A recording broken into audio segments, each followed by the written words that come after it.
بسم اللہ الرحمن الرحیم۔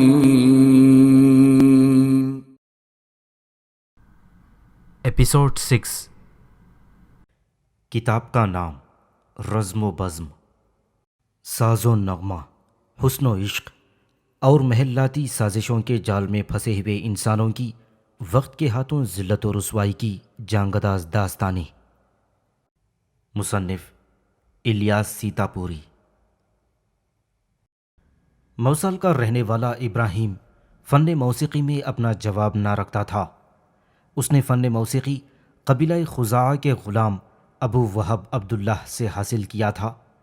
چونکہ ابو وہب ساز پر ضربیں زور سے لگایا کرتا تھا، اس لیے سامعین نے اسے سیات یعنی کوڑے مارنے والا کہنا شروع کر دیا۔ بعد میں سیات اس کا لقب قرار پایا اور مورخین نے اسے سیات ہی کے نام سے محفوظ کر دیا۔ سیات نے اپنے شاگرد ابراہیم کو محنت اور لگن سے تعلیم دی، جس کا نتیجہ یہ نکلا کہ ابراہیم نے اپنے فن میں کمال حاصل کرنے کے بعد سب سے پہلا انعام بنو عباس کے دوسرے خلیفہ ابو جعفر منصور سے سمور دراج کا ایک خلعت اور 7,000 درہم حاصل کر لیے۔ ابو جعفر منصور سے انعام حاصل کر لینے کا یہ مطلب تھا کہ پتھر میں جونک لگ گئی، کیونکہ یہ خلیفہ سخت مذہبی ہونے کے ساتھ ساتھ بلا کا کفایت شعار تھا، جس سے لوگوں میں عام تاثر یہ تھا کہ ابو جعفر منصور خسیس واقع ہوا تھا۔ پھر ابو جعفر منصور کا انتقال ہوا تو مہدی سریر آرائے خلافت ہوا۔ ابراہیم کو امید تھی کہ مہدی اسے ملازمت پر برقرار رکھے گا، لیکن نئے خلیفہ نے اس پر کوئی توجہ نہیں دی، کیونکہ نئے خلیفہ مہدی کو ابراہیم کی بابت یہ معلوم ہو چکا تھا کہ وہ شراب پینے لگا ہے۔ مہدی نے اس سے صاف صاف کہہ دیا کہ اگر وہ شراب چھوڑ دے تو ملازم رکھ لیا جائے گا، ورنہ وہ اپنی ملازمت کو ختم سمجھے۔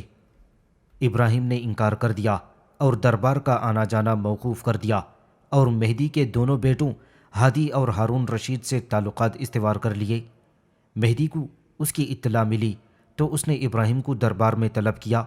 ابراہیم کو جب خلیفہ کا فرمان طلبی موصول ہوا تو وہ شراب کے نشے میں تھا۔ وہ سخت شش و پنج میں مبتلا ہو گیا۔ اگر وہ نہیں جاتا تو خلیفہ کے عتاب کا ڈر تھا، اور اگر جاتا تو شراب کے نشے کی سزا پا جانے کا ڈر تھا۔ آخر وہ دربار میں پہنچ گیا۔ مہدی نے اسے نشے میں دیکھ کر برا بھلا کہنا شروع کر دیا تھا۔ او گویے، شرم کر، گانے ناچنے سے روزی کمانا کہاں کی مردانگی ہے؟ دنیا میں مردوں کے لیے باعزت پیشے بھی تو ہیں۔ کیا میں نے تجھے منع نہیں کیا تھا کہ شراب کے نشے میں میرے دربار میں مت آنا؟ اور تو اتنا ضدی اور ڈھیٹ ہے کہ نشے ہی میں میرے دربار میں آ گیا۔ ابراہیم نے جواب دیا، امیر المؤمنین، گانا بجانا بھی ایک فن ہے، اور یہ فن میں نے روزی کمانے کے لیے حاصل کیا ہے۔ اگر میں شراب نہ پیوں تو طبیعت میں جلانی اور شگفتگی پیدا نہیں ہوتی، اس لیے میں مجبور ہوں۔ امیر المؤمنین، سچی بات تو یہ ہے کہ میں شراب پینا چھوڑ دوں تو میں سست اور غبی ہو جاؤں گا اور روز کمانے کے لائق نہیں رہوں گا۔ مہدی مشتعل ہو کر کھڑا ہو گیا اور اپنے حبشی غلام کو حکم دیا، اس مردود کی پٹائی کی جائے۔ غلام تیزی سے آگے بڑھا اور ابراہیم کو بالوں سے پکڑ کر زمین پر گرا دیا اور مکوں اور لاتوں سے پٹائی کرنے لگا۔ درباری اس منظر سے لطف اندوز ہو رہے تھے۔ ان میں برامکا بھی شامل تھے۔ انہیں ابراہیم پر رحم آیا، لیکن وہ کر بھی کیا سکتے تھے؟ خالد برمکی نے خلیفہ کو سمجھانے کی کوشش کی، لیکن وہ نہیں مانا۔ پھر خالد برمکی کا بیٹا یحییٰ برمکی آگے بڑھا اور ابراہیم کی سفارش کی۔ مہدی نے دونوں ہی کو ڈانٹ دیا۔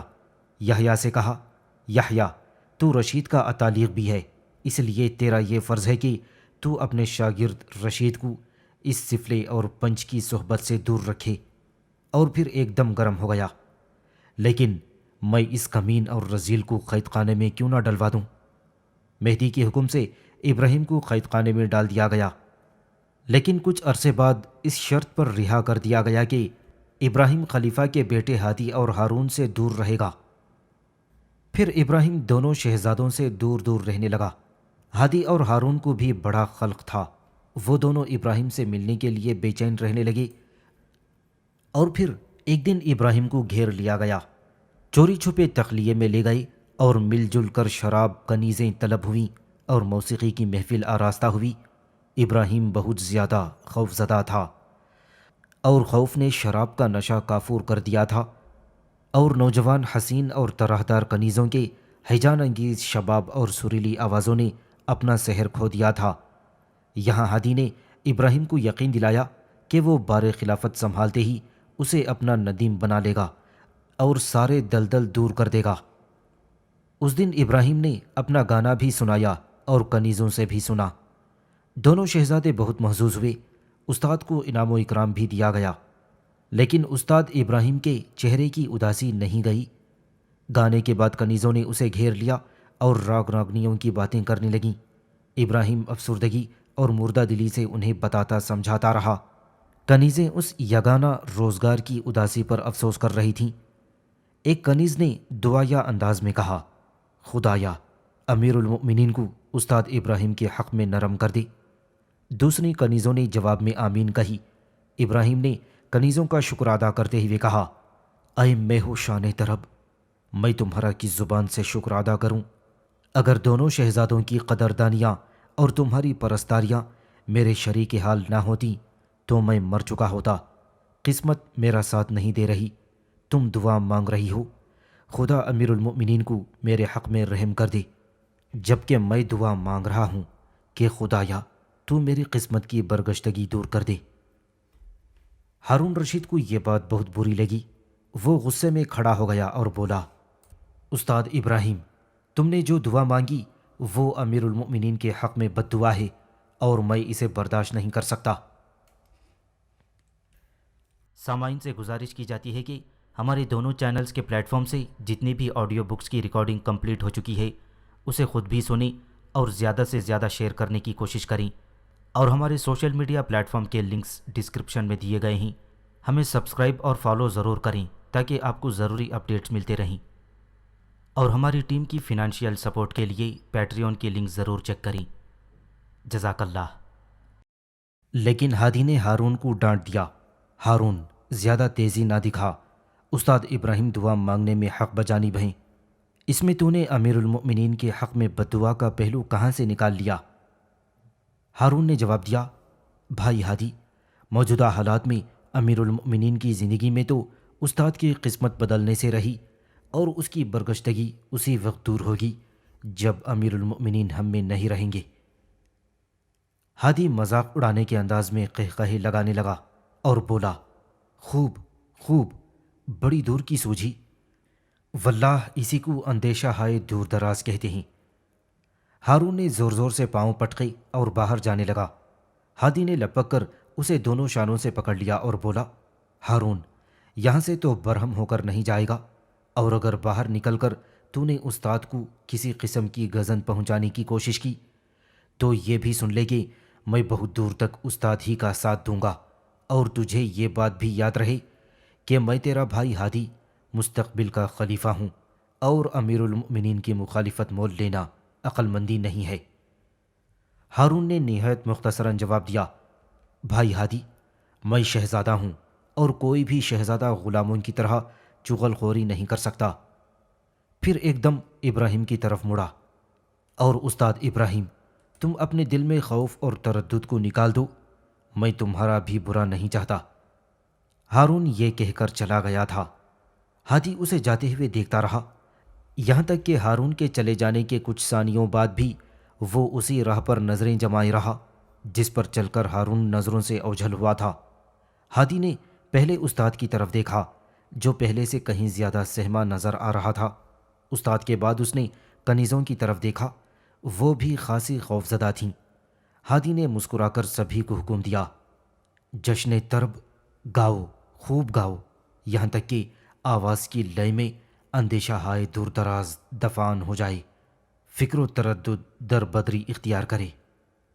ابراہیم نے کہا، شہزادے، ہارون سے ڈر لگ رہا ہے۔ ایک کنیز نے بھی سہمے ہوئے لہجے میں کہا، میرا تو یہ خیال ہے کہ فی الحال جشن طرب کو ملتوی کر دیا جائے۔ ہادی نے رعونت سے جواب دیا، ایسا نہیں ہوگا، ولی عہد میں ہوں، حکومت مجھے ملے گی، ہارون کو میری مرضی کا تابع بن کر رہنا ہوگا، ورنہ خیر جشن طرب برپا ہو۔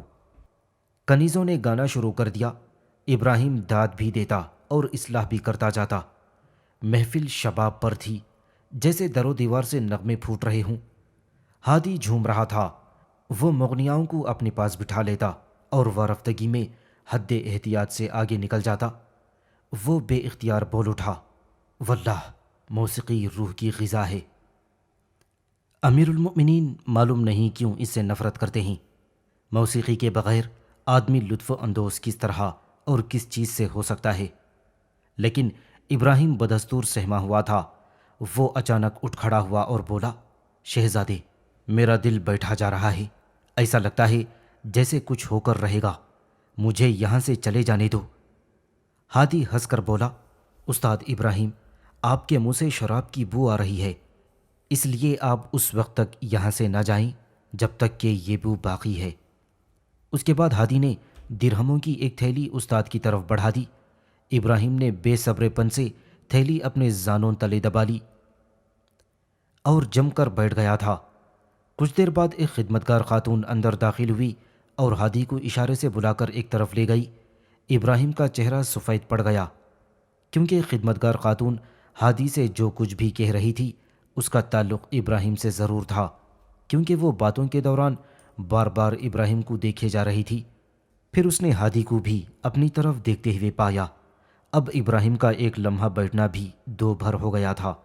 اٹھ کر اس طرح کھڑا ہوا کہ درہموں کی تھیلی اٹھا کر بغل میں دبا لی اور ہادی سے کہا، شہزادے، میرا خیال ہے محفل برخاست کر دی جائے۔ ہادی خاتون کو رخصت کر کے استاد ابراہیم کے پاس جا کھڑا ہوا اور کنیزوں کو مخاطب کیا، آواز اور حسن کی جادوگرنیوں، اب تم محفل کے اندر گم ہو جاؤ، کیونکہ تھوڑی دیر بعد یہاں امیر المؤمنین تشریف لانے والے ہیں۔ ابراہیم کی تو جان نکل گئی اور وہ کہنے لگا، امیر المؤمنین آنے والے ہیں، اس لیے ہم ان کے آنے سے پہلے ہی فرار ہو جائیں تو بہتر ہے۔ لیکن فرار کا وقت نہیں رہا تھا۔ مہدی اپنے خدمتگاروں اور سپاہیوں کو لیے ہوئے اندر داخل ہو گیا۔ ہادی جہاں کھڑا تھا وہیں سر جھکا کر کھڑا رہ گیا۔ جو کنیزیں نہیں بھاگ سکی تھیں وہ منہ کے بل زمین پر لیٹ گئیں۔ ابراہیم کی بغل میں دبی ہوئی درہموں کی تھیلی ایک چھناکے کے ساتھ فرش پر گر گئی اور وہ خود لرزنے کپ کپانے لگا۔ مہدی نے اجڑی ہوئی محفل طرب کا سرسری جائزہ لیا اور سیدھا استاد ابراہیم کے پاس پہنچ گیا اور پوچھا، او گویے، تو یہاں کیا کر رہا ہے؟ ابراہیم نے جواب دیا، امیر المؤمنین، میں خود نہیں آیا، مجھے بلوایا گیا تھا۔ پھر مہدی نے ابراہیم کے بال پکڑ لیے تھے، جھٹکے دیے اور غصے میں کہا، کیا میں نے تجھ سے یہ عہد نہیں لیا تھا کہ تو ہادی اور ہارون سے نہیں ملے گا؟ ابراہیم لڑکھڑا کر مہدی کے قدموں میں گر گیا۔ اور گڑ گڑا کر بولا، امیر المؤمنین، مجھے اپنا عہد اس وقت بھی یاد ہے، لیکن میں نے عرض جو کیا تھا کہ میں یہاں خود سے بن بلائی نہیں آیا، مجھے بلوایا گیا تھا۔ مہدی نے پوچھا، تجھے یہاں کس نے بلوایا تھا؟ ابراہیم نے کوئی جواب دینے کے بجائے ہادی کی طرف دیکھا اور سر جھکا لیا۔ مہدی نے ابراہیم کی ٹھوڑی کو پکڑ کر اس کا منہ اپنے سامنے کر لیا اور سونکتے ہوئے کہا، اور تو نے شراب بھی پی رکھی ہے؟ اس کے بعد ہادی کے پاس گیا اور اس کا منہ سونگھا۔ وہ ایک دم اچھل گیا اور بولا، اور تو نے بھی شراب پی رکھی ہے؟ اور پھر بآواز بلند پوچھا، اور یہ ہارون کہاں چلا گیا؟ تھوڑی دیر پہلے وہ بھی تو یہاں موجود تھا۔ ابراہیم کانپ رہا تھا اور بولا، امیر المؤمنین رحم۔ مہدی نے حکم دیا، ہارون کو حاضر کیا جائے۔ خدمتگار حرکت میں آ گئے۔ اوندھے منہ زمین پر دراز کنیزوں کو مہدی نے سیدھا کر دیا اور ڈانٹ کر پوچھا، تم دونوں سچ سچ بتانا، کیا یہاں تھوڑی دیر پہلے ہارون بھی موجود تھا؟ دونوں نے منہ سے جواب دینے کے بجائے اسبات میں سر ہلا دیے۔ کچھ دیر بعد ہارون کو بھی لایا گیا۔ مہدی نے اس کا منہ بھی سونگھ لیا اور ہارون اور ہادی کو ایک ساتھ مخاطب کیا، تمہیں شرم آنی چاہیے، ایک گویے کی صحبت میں اور کیا سیکھو گے؟ پھر ابراہیم سے کہا، ابراہیم، اس دن تو میں نے تجھے معاف کر دیا تھا، لیکن آج کسی قیمت پر بھی نہیں چھوڑوں گا۔ اب ابراہیم کی آنکھوں تلے اندھیرا پھیل چکا تھا، در و دیوار گھوم رہے تھے۔ اس نے خوشامدی کی، امیر المؤمنین ایک بار اور معاف کر دیجئے۔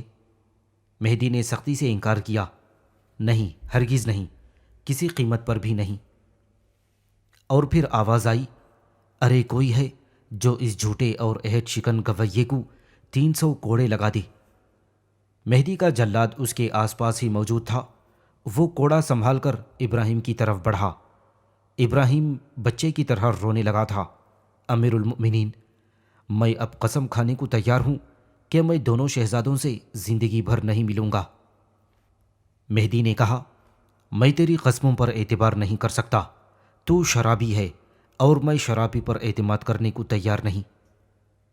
ابراہیم زارو قطار رو رہا تھا۔ جلاد نے کوڑے والا ہاتھ اوپر اٹھایا۔ ہادی نے اپنے باپ کا دامن پکڑ لیا۔ امیر المؤمنین، استاد ابراہیم نے جو کچھ کیا اس میں ہم دونوں بھائیوں کی ایما اور حکم شامل تھا۔ یا تو آپ اسے معاف فرما دیں یا پھر ہم دونوں کو بھی استاد ابراہیم کی طرح ہی سزا دیں۔ مہدی نے جلاد کو ہاتھ کے اشارے سے روکا اور ہادی سے پوچھا، کیا تم دونوں مجھ سے یہ وعدہ کرو گے کہ آئندہ اس گویے سے کوئی تعلق نہیں رکھو گے؟ ہادی نے جواب دیا، میں وعدہ کرنے کو تیار ہوں۔ ہارون کیا کہتا ہے یہ اس سے پوچھ لیں۔ مہدی نے ہارون سے سوال کیا، رشید تو کیا کہتا ہے؟ رشید نے جواب دیا، وہی جو بھائی ہادی کہہ رہے ہیں۔ مہدی نے ابراہیم کو ان دونوں کے روبرو کھڑا کر دیا اور سوال کیا، اور گویے تو کیا کہتا ہے؟ ابراہیم اتنا سہما ہوا تھا کہ اس کی آواز گلے میں پھنس رہی تھی۔ بولا، میں تو پہلے ہی امیر المؤمنین کو یہ یقین دلا چکا ہوں کہ آئندہ میں دونوں شہزادوں سے نہیں ملوں گا، لیکن امیر المؤمنین شرابی ہونے کی وجہ سے میری باتوں پر اعتبار کرنے کو تیار نہیں۔ ویسے میں ایک بار پھر یہ عہد کرتا ہوں کہ ان دونوں شہزادوں سے بے تعلق اور دور دور رہوں گا۔ مہدی نے جلاد سے کہا، دور ہٹ جا، میں نے دونوں شہزادوں کی وجہ سے اس گویے کو معاف کر دیا، لیکن اسے کچھ عرصہ قید کی ہوا ضرور کھانا پڑے گی۔ اس کے بعد مہدی نے ابراہیم کو قید خانے میں بھجوا دیا، حالانکہ وہ برابر روئے جا رہا تھا۔ اب مہدی نے دونوں شہزادوں کو مخاطب کیا، بیٹو، تم دونوں میرے لیے بمنزلہ دونوں آنکھ ہو۔ ہادی سیدھی آنکھ اور رشید بائیں آنکھ، میرے لیے دونوں ہی آنکھیں برابر ہیں۔ میں یہ پسند نہیں کرتا کہ ایک آنکھ کو بھی کوئی نقصان پہنچے۔ تمہیں خلافت کی باغ ڈور سنبھالنی ہے۔ آئندہ خبردار جو کسی سلسلے میں بھی تم دونوں یا دونوں میں سے کوئی ایک بھی مغنیوں اور گویوں کی صحبت میں اٹھا بیٹھا۔ دونوں شہزادوں نے اپنے اپنے کان پکڑے اور ایک بار پھر یہ عہد کیا کہ وہ استاد ابراہیم سے کسی بھی قسم کا تعلق یا رابطہ نہیں رکھیں گے۔ ابراہیم قید خانے میں ڈال دیا گیا۔ دونوں شہزادوں نے اپنا عہد اس طرح نبھایا کہ وہ کسی بھی دن استاد سے ملنے قید خانے نہیں گئے۔ استاد ابراہیم کا حساس اور گداز دل زمانے کی ناقدری اور بے مہری پر خون کے آنسو روتا رہا، یہاں تک کہ وہ دنیا سے بیزار ہو گیا اور کتابت اور قرأت سیکھنے لگا۔ اسے گانے سے عشق تھا، لیکن اس گانے نے اسے جتنا ذلیل و خوار کیا تھا وہ اس سے دل برداشتہ ہو چکا تھا۔ اس نے کتابت و قرأت اس لیے سیکھی تھی کہ خلیفہ مہدی ان دونوں کا قدردان تھا۔ قید خانے میں اس کی کسی نے بھی خبر نہیں لی، لیکن یحییٰ برمکی نے اس سے کئی ملاقاتیں کیں۔ ہارون رشید کا اتالیق اس بے مثل مطرب کا سچا قدردان تھا۔ اس نے دل شکستہ اور دل گرفتہ ماہر موسیقی کی بڑی دلداریاں کیں اور ہمیشہ یہی سمجھاتا رہا کہ وہ وقت اور حالات کی ناسازگاری سے مایوس نہ ہوا کرے۔ اچھے دن ضرور آئیں گے، اس لیے صبر و تحمل سے ان کا انتظار کرنا چاہیے۔ کئی سال بعد مہدی کو استاد ابراہیم کا خیال آ گیا اور اس نے ابراہیم کو طلب کر لیا۔ سوکھا سہما ہڈیوں کا ڈھانچہ مہدی اس کے سامنے اچانک جا کھڑا ہوا۔ مہدی نے ہنس کر سوال کیا، سرکش گویے، اب کیا حال ہے تیرا؟ ابراہیم نے جواب دیا، امیر المؤمنین، میرا حال بہت پتلا ہے اور میں نے قید خانے میں کتابت اور قرأت بھی سیکھ لی، اور میں فخریہ یہ کہہ سکوں گا کہ میں گویے کے بجائے کاتب ہوں اور قاری ہوں۔ مہدی نے کہا، پھر قرأت سنا تاکہ میں بھی یقین کر لوں کہ تو سچ بول رہا ہے۔ ابراہیم نے آنکھیں بند کر لیں اور کانوں پر ہاتھ رکھ کر سورہ رحمان کی قرأت شروع کر دی۔ مہدی کی مجلس میں اس وقت جو لوگ بھی تھے ان پر وجد طاری ہو گیا۔ ابراہیم کی آواز حرم سرا تک جا رہی تھی۔ خواتین بے چین ہو گئی۔ جو کنیزیں اسے جانتی تھیں انہیں استاد ابراہیم کی آواز نے دیوانہ کر دیا تھا، اور وہ مہدی کی مجلس کے قریب تر پہنچ کر جھانکنے اور ابراہیم کو دیکھنے کی کوششیں کرنے لگیں۔ مہدی بہت خوش ہوا اور اعلان کر دیا کہ ابراہیم کی بقیہ سزا معاف ہے، اور یہ کہ استاد ابراہیم کو اب کتابت اور قرأت ہی کو اپنا پیشہ اور مشغلہ بنانا چاہیے۔ ابراہیم کی خوشی کی حد نہ تھی۔ اس نے پوچھا، امیر المؤمنین، کیا میں اب دونوں شہزادوں سے مل سکتا ہوں؟ مہدی ایک دم سنجیدہ اور جذباتی ہو گیا۔ منہ بنا کر بولا، ہرگز نہیں، تو نے تو ان دونوں سے لا تعلق رہنے کا مجھ سے عہد کر رکھا ہے، کیا تو اپنے عہد کو توڑنا چاہتا ہے؟ ابراہیم کا دل ڈوبنے لگا تھا۔ نہیں تو امیر المؤمنین، میں نے جو عہد کیا ہے اس پر قائم رہوں گا، لیکن میں نے یہ بات اس لیے کہی کہ میں نے جب یہ عہد کیا تھا اس وقت میں گویا تھا، اور میرے اس پیشے کی ہی وجہ سے مجھ کو شہزادوں سے لا تعلق رہنے کا عہد کرنا پڑا تھا۔ لیکن اب چونکہ میں قاری اور کاتب ہوں، اس لیے میں نے خیال کیا کہ شاید امیر المؤمنین مجھے معاف فرما کر میرے اپنے عہد کی پابندی سے بری فرما دیں۔ مہدی نے کہا، نہیں نہیں ابراہیم، تیرا عہد اپنی جگہ ہے۔ ہر چند کے قرأت ایک بہترین اور لائق احترام فن ہے، مگر میں موسیقی اور قرأت کے معنی خیز رشتے اور تعلق کا بھی خیال اپنے دل سے نہیں نکال سکتا۔ پتہ نہیں کب تیرے دل میں موسیقی کا دیو جاگ جائے اور تو دونوں شہزادوں کو پھر اسی گمراہی اور اسی رویے پر مائل کرنے لگ جائے۔ ابراہیم خاموش ہو گیا۔ وہ آزاد ہوتے ہی گھر پہنچا، اور وہاں جیسے جیسے دوستوں، شاگردوں اور مداحوں کو اس کی رہائی کی خبریں ملی تھیں، بھاگ بھاگ کر اس کے پاس پہنچنے لگے۔ لیکن جب انہیں یہ معلوم ہوا کہ ابراہیم نے کتابت اور قرأت سیکھ لی ہے اور آئندہ وہ انہی دونوں میں سے کسی ایک کو ذریعہ معاش بنائے گا، تو انہیں بڑی مایوسی ہوئی۔ لیکن عملاً وہ اس ارادے میں ناکام رہا۔ اس نے بڑی کوشش کی کہ وہ کتابت اور قرأت کو بطور پیشہ اختیار کرے، لیکن شوق اور طبیعت کو اس پر آمادہ نہ کر سکا۔ ہادی اس کی تلاش میں تھا۔ ایک دن رات کو ایک شخص نے اس کے در پر دستک دی اور آہستگی سے پوچھا، کیا استاد ابراہیم صاحب گھر پر تشریف رکھتے ہیں؟ ابراہیم کی بوڑھی ماں نے دروازے سے کان لگا کر پوچھا، تم کون ہو؟ ابراہیم گھر میں نہیں ہے، کیا کوئی کام ہے؟ باہر سے جواب ملا، مجھے ولی عہد ہادی نے بھیجا ہے، میں استاد ابراہیم کے لیے دیناروں کی تھیلی لایا ہوں۔ ابراہیم اپنی ماں کے پیچھے ہی کھڑا تھا۔ دیناروں کی تھیلی کا ذکر سنتے ہی وہ ماں کو ایک طرف دھکیل کر دروازے کے باہر نکل گیا اور اعلان کر دیا، اے شخص، تو کون ہے؟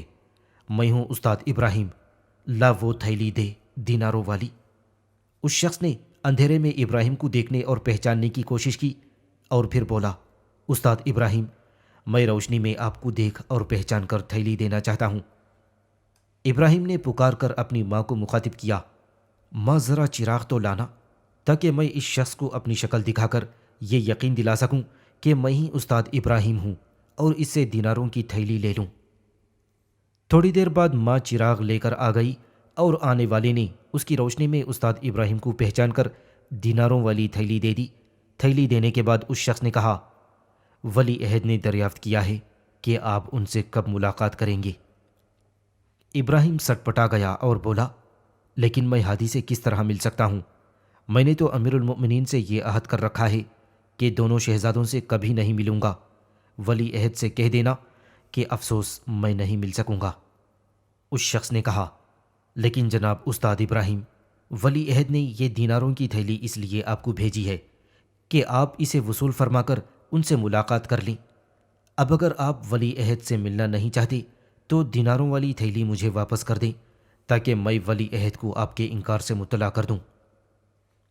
لیکن آئی ہوئی دیناروں کی تھیلی ابراہیم واپس نہیں کر سکتا تھا۔ وہ بولا، اچھا اگر یہ بات ہے تو ہادی سے کہہ دینا کہ میں اس سے ضرور ملوں گا، لیکن یہ میری ملاقات صیغہ راز میں رہے گی۔ اس شخص نے جواب دیا، آپ بالکل بے فکر رہیں، میں آپ کا جواب انتہائی رازداری سے ولی عہد تک پہنچا دوں گا۔ اور پھر وہ شخص چلا گیا تھا۔ اس شخص کے جاتے ہی ابراہیم نے گھر کا سامان سمیٹنا شروع کر دیا تھا۔ ماں نے پوچھا، ابراہیم یہ تو کیا کر رہا ہے؟ ابراہیم نے جواب دیا، ماں اب میں یہاں نہیں رہوں گا، میں کسی ایسی جگہ چلا جاؤں گا جہاں ہادی نہ پہنچ سکے۔ میں ہادی اور رشید کی نظروں میں نہیں آنا چاہتا، کیونکہ اگر اس بار عہد شکنی ہو گئی تو شاید میں کوئی ایسی سزا بھگتوں کہ زندگی ہی سے ہاتھ دھو بیٹھوں۔ ماں نے پوچھا، تو گویا ولی عہد سے نہیں ملے گا؟ اس نے جواب دیا، بے شک آپ نے صحیح سمجھا۔ اگر تیری نیت میں ولی عہد کی ملاقات داخل نہیں تھی تو نے دیناروں کی تھیلی کیوں رکھ لی؟ ابراہیم نے تھیلی کو مضبوطی سے دبا لیا۔ واہ ماں، اگر میں یہ تھیلی نہ لیتا تو ہماری گزر اوقات کس طرح ہوتی؟ ماں نے سختی سے کہا، یہ سراسر بددیانتی ہے اور یہ بے ایمانی ہے۔ اب ابراہیم نے کہا، ماں میں نہ تو بے ایمان ہوں اور نہ ہی بددیانت ہوں، میں جو کچھ بھی کر رہا ہوں حالات اور واقعات سے مجبور ہو کر۔ پھر ماں نے سختی سے کہا، حالات اور واقعات کے عذر سے کام کاج نہیں ٹالا کرتے۔ ابراہیم نے نہایت سختی سے کہا، ماں تم میری بات سمجھنے کی کوشش کرو، دیناروں کی مجھے ضرورت تھی تو میں نے انہیں رکھ لیا، اللہ مجھے معاف کرے۔ ماں دوبارہ اندر چلی گئی۔ وہ بڑبڑائی، ابراہیم میں تیرے ساتھ نہیں جاؤں گی، میں اسی گھر میں رہوں گی۔ ابراہیم نے جواب دیا، ماں یہ تمہاری مرضی ہے، لیکن میں تم سے ہفتوں نہیں مل سکوں گا اور نہ ہی تمہیں اپنا پتہ بتاؤں گا۔ میں کسی بات کی بھی پرواہ نہیں کروں گی، لیکن یہ بات گوارا نہیں کہ کسی چیز کا معاوضہ تو لے لے، لیکن اس معاوضے کے عوض کوئی چیز نہ دوں۔ لیکن ابراہیم کے پاس اتنا وقت ہی نہیں تھا کہ وہ ماں سے بحث مباحثے میں الجھتا۔ اس نے اپنا ضروری سامان لیا اور اسی وقت گھر سے رخصت ہو گیا۔ ماں کو ابراہیم کے جانے سے بڑی تکلیف ہوئی تھی، لیکن اسے روک نہیں سکتی تھی۔ ابراہیم کے چلے جانے کے بعد وہ سو نہیں سکی اور پوری رات ٹھنڈی سانسیں بھر بھر کر کاٹی۔ ہادی نے ابراہیم کو بہت تلاش کروایا مگر اس کا پتہ نہیں چلا۔ ابراہیم بغداد سے حیران چلا گیا تھا۔ اس کا خیال تھا کہ اس گرم اور بے آب و گیاہ صحرائی آبادی کی طرف ہادی کا خیال ہی نہیں جائے گا۔ وہ ایک تجارتی قافلے میں قاری بن گیا۔ جب وہ اونٹ پر بیٹھا حدیق خوانی میں مشغول ہوتا تو قافلے والے مست و سرشار ہو جاتے اور دوسرے حدیق خوان خاموش ہو کر ابراہیم کی حدیق خوانی سے لطف اندوز ہوتے۔ ایک لوہار نے ابراہیم کو اپنا مہمان بنا لیا کہ وہ ابراہیم کی آواز کا عاشق تھا۔ اس نے ابراہیم سے درخواست کی کہ وہ جب تک حیران میں رہے گا اس کے پاس رہے گا، اور لوہار کی دکان بازار میں تھی اور بازار کے ایک سرے سے دوسرے سرے تک لکڑی کا سائبان سایہ کیے ہوئے تھا۔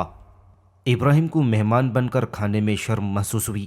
اس نے اپنے میزبان سے درخواست کی کہ وہ اس سے کوئی کام لے لے، کیونکہ اسے حیران میں ہی بقیہ زندگی گزارنا ہے اور وہ زندگی بھر مہمان بن کر نہیں رہ سکتا۔ لوہار نے اپنی دھونکنی اسے تھما دی اور کہا کہ وہ دھونکنی چلاتا رہے، لوہار اپنا کام کرتا رہے گا۔ ابراہیم نے دھونکنی دھونکنے کا کام شروع کر دیا۔ وہ دھونکنی چلاتا رہتا اور گیت گاتا رہتا، لوہار مگن ہو کر اپنا کام کرتا رہتا۔ اسی طرح کئی سال گزر گئے۔ پھر جب ابراہیم کا حیران سے دل اچاٹ ہو گیا، اسے اپنی ماں کی یاد ستانے لگی تھی۔ اسے کچھ پتہ نہ تھا کہ ماں زندہ ہے یا مر گئی۔ اب اس نے گانا بھی چھوڑ دیا تھا۔ وہ ہر وقت سوچ میں ڈوبا رہتا۔ اس کی سوچ سے لوہار بھی تنگ آ گیا تھا۔ ایک دن بولا، بھائی کیا بات ہے، تم ہر وقت کیا سوچتے رہتے ہو؟ ابراہیم نے جواب دیا، اب میں تم سے کیا چھپاؤں، مجھے اپنی بوڑھی ماں یاد آ رہی ہے۔ لوہار نے کہا، تو تمہیں اپنی ماں کو یہیں بلوا لینا چاہیے۔ میں اپنی ماں کو یہاں کس طرح بلوا لوں؟ لوہار دمشقی طرز کی تلواریں بنانے میں ماہر تھا۔ اس وقت بھی وہ ایک تلوار بنا رہا تھا۔ ایک لمحے کے لیے وہ رک گیا اور پوچھا، کیوں، ماں کو بلوانے میں کیا قباحت ہے؟ ابراہیم نے جواب دیا، میرے عظیم محسن، میں اپنی ماں کو کس کے ذریعے بلواؤں؟ اگر میں خود بغداد چلا جاؤں تو یہ کام بآسانی ہو جائے گا۔ لوہار نے کہا، تو خود ہی چلا جا اور اپنی ماں کو یہاں لا۔ ابھی یہ گفتگو جاری تھی کہ جامع مسجد سے اذان کی آواز سنائی دی۔ جمعہ کا دن تھا۔ لوہار نے کام بند کر دیا اور ابراہیم سے کہا، آ میرے ساتھ مسجد چل، وہاں نماز پڑھ کر رقت سے اپنی ماں کے لیے دعا مانگ، شاید تیری دعا قبول ہو جائے اور تو اپنی ماں سے ملاقات کر سکے۔ ابراہیم بے دلی سے اٹھا اور لوہار کے ساتھ جامع مسجد روانہ ہو گیا۔ تھوڑی دیر بعد یہ دونوں پتھر کی بنی ہوئی جامع مسجد میں داخل ہو گئے۔ مسجد میں 3 قبے پتھر کے ستونوں پر قائم تھے اور ہر قبے کے نیچے میٹھے پانی کا ایک کنواں تھا۔ مسجد کا صحن نہایت وسیع تھا۔ لوہار ابراہیم کو لیے ہوئے صحن کے دوسری طرف چلا گیا۔ صحن کے وسط میں ایک بہت بڑا قبہ تھا جو 10 بڑے بڑے ستونوں پر قائم تھا اور ہر ستون کا محیط 9-10 بالشت کا تھا۔ قبے کی چھت اوپر سے برج کی طرح خالی تھی۔ لوہار نے اس کی طرف اشارہ کرتے ہوئے پوچھا، شاید تو نہیں جانتا کہ یہ قبہ جو آج مسجد کا ایک صحن ہے کس نے اور کس لیے بنوایا تھا؟ ابراہیم نے جواب دیا، میرے محسن، اس وقت میرا دل بغداد میں ہے، میں نہیں جانتا کہ یہ قبہ کس نے اور کس لیے بنوایا تھا۔ لوہار نے کہا، یہ رومیوں کا اسلحہ خانہ تھا جو آج مسجد کا ایک حصہ بن چکا ہے۔ ابراہیم کو لوہار پر غصہ آ رہا تھا۔ اسے ان غیر متعلق باتوں سے کوئی دلچسپی ہی نہیں تھی۔ ان دونوں نے جمعہ کی نماز ادا کی۔ جب یہ دونوں نماز پڑھ کر باہر نکل رہے تھے تو انہوں نے ایک شخص کو مسجد کے دروازے پر گھوڑے سے اترتے ہوئے دیکھا۔ یہ شخص اپنا چہرہ سیاہ رومال سے چھپائے ہوئے تھا۔ ابراہیم نے سوچا شاید یہ کوئی نمازی ہے جو گرمی میں کہیں دور سے نماز پڑھنے آ گیا ہے۔ ابراہیم اس کے پاس سے گزرا تو اس اجنبی نے ابراہیم کے شانے پر ہاتھ رکھ دیا اور کہا، استاد ابراہیم، تم یہاں؟ بخدا میں خوش قسمت ہوں جس نے تمہیں تلاش کر لیا۔ ابراہیم کام کر رہ گیا۔ اسے شبہ گزرا کہ شاید یہ مہدی کا آدمی ہے جو اسے تلاش کرتا ہوا یہاں تک آ گیا۔ لوہار نے اجنبی کے منہ سے استاد ابراہیم سنا تو حیرت سے پوچھا، استاد ابراہیم؟ کون استاد؟ وہی ابراہیم جو فن موسیقی میں اپنا جواب نہیں رکھتا۔ اجنبی نے جواب دیا، ہاں وہی استاد ابراہیم، لیکن تمہیں حیرت کیوں ہوئی؟ کیا تم اپنے ساتھی کی عظمت سے واقف نہیں؟ لوہار ابھی خاموش ہی تھا کہ ابراہیم نے اجنبی سے پوچھا، لیکن تم کون ہو؟ اجنبی نے اپنے چہرے پر سے سیاہ رومال ہٹا لیا۔ رومال کے ہٹتے ہی ابراہیم نے اسے پہچان لیا اور سہم کر بولا، تو یہ تم ہو ابن ربی؟ یہ ہادی کا خادم خاص ابن ربی تھا۔ ہادی اس پر بے حد اعتماد کرتا تھا۔ لوہار نے شکایتاً ابراہیم سے کہا، استاد ابراہیم، افسوس کہ تم نے مجھے دھوکہ دیا۔ اگر مجھے تمہاری حیثیت کا علم ہو گیا ہوتا تو میں تم سے دھونکنے کا کام ہرگز نہ لیتا۔ لیکن ابراہیم نے لوہار کی باتوں پر کوئی خاص توجہ نہ دی۔ لوہار ان دونوں کو اپنے ساتھ دکان پر لے گیا اور ان کی بڑی آؤ بھگت کی۔ ابراہیم نے لوہار کو تخلیے میں بتایا کہ وہ عباسی خلیفہ مہدی کا معتوب ہے اور اس سے چھپا چھپا پھر رہا ہے، اور حیران میں گمنام بن کر رہنے میں اسے یہی ایک فائدہ حاصل تھا کہ وہ زیادہ دنوں تک لوگوں کی نظروں سے محفوظ اور اوجھل رہ سکتا ہے۔ لوہار نے کہا، لیکن استاد یہ تو تم نے بہت برا کیا۔ ابراہیم نے خوشامدانہ درخواست کی، تم بے شک میرے محسن ہو اور میں یہ نہیں چاہتا کہ تم میری وجہ سے مورد عتاب بن سکو۔ میں یہاں سے چپ چاپ فرار ہو جاؤں گا۔ تم ابن ربی کو میرے پیچھے واپس لوٹا دینا۔ پھر لوہار نے افسوس سے کہا، جی تو یہی چاہتا ہے کہ تمہیں خلیفہ کے آدمی کے حوالے کر دیا جائے، لیکن تم نے مجھے دھوکے میں رکھا۔ مگر تم موسیقی کے سب سے بڑے ماہر ہو، اس لیے میں تمہیں مایوس نہیں کروں گا۔ پھر کچھ دیر ٹھہر کر بولا، اگر جی میں آئے تو 2-4 ماہ بعد واپس آ جانا۔ ابراہیم ابن ربی سے بات کرتا ہوا گھبرا رہا تھا، لیکن اس پر اسے یقین تھا کہ ابن ربی اسے بغداد واپس لے جانا چاہتا ہے، جہاں اسے مہدی 300 کوڑے لگوا کر ہلاک کروا دے گا۔ اس نے چپکے چپکے سامان سفر باندھا اور نصف شب کے بعد لوہار کے دیے ہوئے گھوڑے پر سوار ہو کر حیران سے نکل کھڑا ہوا۔ ابھی وہ نصف فرسخ بھی طے نہ کر سکا تھا کہ اسے اپنے پیچھے گھوڑے کی ٹاپیں سنائی دیں۔ اس نے اپنے گھوڑے کو اور تیز بھگانے کی کوشش کی، لیکن اندھیری رات میں گھوڑے کو بھگانا خطرے سے خالی نہیں تھا۔ وہ یا حفیظ کا ورد کرتا گھوڑے کو بھگاتا رہا، لیکن پچھلے گھوڑے نے اسے پکڑ لیا۔ ابن ربی نے اپنے گھوڑے کو اس کے برابر لے آیا اور غصے میں کہا، استاد ابراہیم، اگر امیر المؤمنین ہادی تمہاری عزت نہ کرتا تو میں اسی وقت تمہیں تیر سے چھید کر گرا دیتا۔ امیر المؤمنین ہادی نے ابراہیم کو چونکا دیا۔ اس نے گھوڑے کی لگام کھینچ کر پوچھا، امیر المؤمنین ہادی؟ کیوں؟ امیر المؤمنین مہدی کو کیا ہو گیا؟ ابن ربی نے جواب دیا، وہ اللہ کو پیارے ہو گئے اور اب ان کی جگہ امیر المؤمنین ہادی نے سنبھال لی ہے۔ خوشی کا ایک جھٹکا سا لگا اور دل رکتے رکتے رہ گیا۔ اسے اپنی وہ قسم یاد آئی جس میں اس نے ہادی اور ہارون سے نہ ملنے کا عہد کیا تھا۔ مایوسی سے کہنے لگا، ابن ربی، افسوس کہ میں بغداد نہیں جاؤں گا، کیونکہ میں نے ہادی اور ہارون سے نہ ملنے کی قسم کھا رکھی ہے۔ امیر المؤمنین مہدی نہ سہی، خدا تو موجود ہے جس کو میرے اس عہد کا علم ہے۔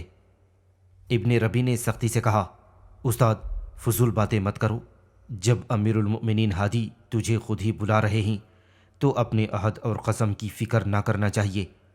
امیر المؤمنین تمہاری عہد شکنی کا کفارہ ادا کرنے کو تیار ہیں۔ سازگار حالات اور خوش آئند مستقبل اسے ابن ربی کے ساتھ جانے کی ترغیب دے رہے تھے۔ اس نے پوچھا، ابن ربی، کیا امیر المؤمنین ہادی نے میری قسم کا کفارہ ادا کرنے کا ذکر کیا تھا؟ ہاں کیا تھا، ابن ربی نے جواب دیا۔ استاد ابراہیم، میں تو حیران ہوں کہ خوش قسمتی تمہارا پیچھا کر رہی ہے اور تم اس سے راہ فرار اختیار کر رہے ہو۔ ابراہیم بغداد جانے پر آمدہ ہو گیا اور آخرکار وہ ابن ربی کے ساتھ بغداد روانہ ہو گیا۔ ہادی نے اسے ہاتھوں ہاتھ لے لیا اور وعدہ کیا کہ اس نے اس کے باپ کے ہاتھوں جو مصائب جھیلے ہیں ان کی شاندار تلافی کرنی چاہیے۔ ابراہیم نے ہارون کی بابت پوچھا، اور یہ رشید کہاں ہے؟ ہادی نے منہ بنا کر نفرت سے کہا، استاد میرے حریف اور رقیب کا نام خدا کے لیے مت لو۔ ابراہیم نے سادگی سے عرض کیا، لیکن امیر المؤمنین، ہارون آپ کا بھائی اور میرا شاگرد ہے۔ ہادی نے تلخی سے جواب دیا، استاد محترم، ہارون نہ تو میرا بھائی ہے اور نہ آپ کا شاگرد، وہ حکومت اور خلافت کے سلسلے سے محض میرا حریف اور رقیب ہے، اور آپ نے کہیں یہ دیکھا ہے کہ ایک نیام میں 2 تلواریں اور ایک مملکت کے 2 بادشاہ رہے ہوں؟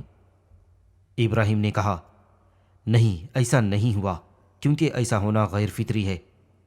ہادی نے کہا، آپ میرے پاس رہیں، ہارون یا اس کے اتالیق یحییٰ برمکی سے ملنے کی کوئی ضرورت نہیں، کیونکہ جو لوگ ان سے جتنے قریب ہوں گے مجھ سے اتنے ہی دور ہو جائیں گے۔ ابراہیم چپ ہو گیا۔ اس کی ماں زندہ تھی، لیکن بیٹے کی دوری اور مفقود الخبری نے اس کی صحت تباہ کر دی تھی۔ وہ ابراہیم کو اچانک اپنے سامنے کھڑا دیکھ کر بہت خوش ہوئی تھی۔ ہادی نے نوازشوں اور عنایتوں کی بارش کر دی، لیکن اب ابراہیم نے خصیصیت راسخ ہو چکی تھی۔ غیر یقینی حالات اور ناسازگار قسمت نے زمانے کا اعتبار اٹھا دیا تھا۔ اب وہ ہر وقت کفایت اور بچت کی فکر میں رہتا۔ وہ ہادی سے جو کچھ بھی پاتا اس میں سے کم خرچ کر کے بقیہ کو محفوظ کر دیتا۔ رقص و موسیقی کی محفلیں جمنے لگیں۔ کنیزوں کے پرے استاد ابراہیم کے آگے احتراماً خم ہونے لگے، اور ابراہیم نے بہت جلد وہ اعزاز حاصل کر لیا جو اس فن کے کسی اور فنکار کے لیے پوری زندگی میں بھی ناممکن تھا۔ نبیذ کے دور چلتے اور ہنسی مذاق ہوتا رہتا۔ ابراہیم نے ہادی کو ایسے ایسے راگ سنائے کہ وہ مست و سرشار ہو کر رہ گیا۔ وہ بار بار یہی کہتا، استاد افسوس کہ والد مرحوم نے آپ پر بڑے ظلم کیے، اللہ نے چاہا تو میں ان سب کی تلافی کر دوں گا۔ ہادی دیناروں اور درہموں کی پرواہ نہ کرتا اور استاد ابراہیم کو نوازتا رہتا۔ اسی دوران اس نے اپنے محل کی چند کنیزوں کو ابراہیم کے حوالے کر دیا اور اسے تاکید کی کہ وہ انہیں موسیقی سکھائے۔ اب ابراہیم کو اپنے فن اور دربار میں زیادہ مزہ ملنے لگا تھا۔ وہ عورتوں اور لڑکیوں کی صحبت میں کچھ زیادہ جولانیاں محسوس کرنے لگا تھا۔ دربار کی حاضری کے بعد وہ زیادہ وقت انہی کے ساتھ گزارتا۔ ابراہیم کے حاسدوں نے ہادی کو اس کے خلاف بھرنا شروع کر دیا، لیکن ہادی انہیں جھڑک دیتا اور کہتا کہ ابراہیم نے میری خاطر بڑی پریشانیاں اٹھائی ہیں، اس لیے میں اس سے کچھ بھی نہیں کہہ سکتا۔ ابراہیم نے جس ذمہ داری کو ہنسی خوشی اور امنگ اور ترنگ سے قبول کر لیا تھا، وہ کچھ عرصے بعد اذیت اور دکھ پہنچانے لگی۔ اسے یہ حسن کے مہ پارے عشق و محبت کی ترغیب دینے لگے تھے۔ ان کی شوخیاں مسکراہٹیں اور ادائیں ابراہیم کے ہوش و حواس اور ضبط و احتیاط کو یوں تباہ و برباد کرنے لگیں جس طرح آسمانی بجلی اپنی زد میں آنے والی ہر شے کو جلا کر خاکستر کر دیا کرتی ہے۔ اس کے لیے مجبوری یہ تھی کہ وہ ان میں سے کسی پر بھی اپنے جذبات کا اظہار نہیں کر سکتا تھا، کیونکہ یہ کنیزیں، یہ لڑکیاں خلیفہ ہادی کی امانتیں تھیں۔ کنیزیں ابراہیم کا یوں تو احترام کرتیں، مگر اس کی وضع احتیاط پر دل ہی دل میں ہنستی رہتیں، اور جب ابراہیم کی عدم موجودگی میں باتیں کرتیں تو ابراہیم کا خوب خوب مذاق اڑاتیں۔ راتوں کو جب کنیزوں سے ریاض کرواتا اور وہ محنت کرتے کرتے تھک کر چور ہو کر اونگنے لگتیں تو ان پری پیکروں اور چاند کے ٹکڑوں کی آنکھیں شباب کے نشے سے کچھ زیادہ ہی لبریز ہو جاتیں، اور وہ نیم وا آنکھوں سے ابراہیم کو دیکھ کر کہیں کا بھی نہ رکھتیں، اور اس وقت ابراہیم کا بہت برا حال ہوتا اور وہ بہکنے لگتا، مگر ہادی کا خوف سارا مزہ کرکرا کر دیتا۔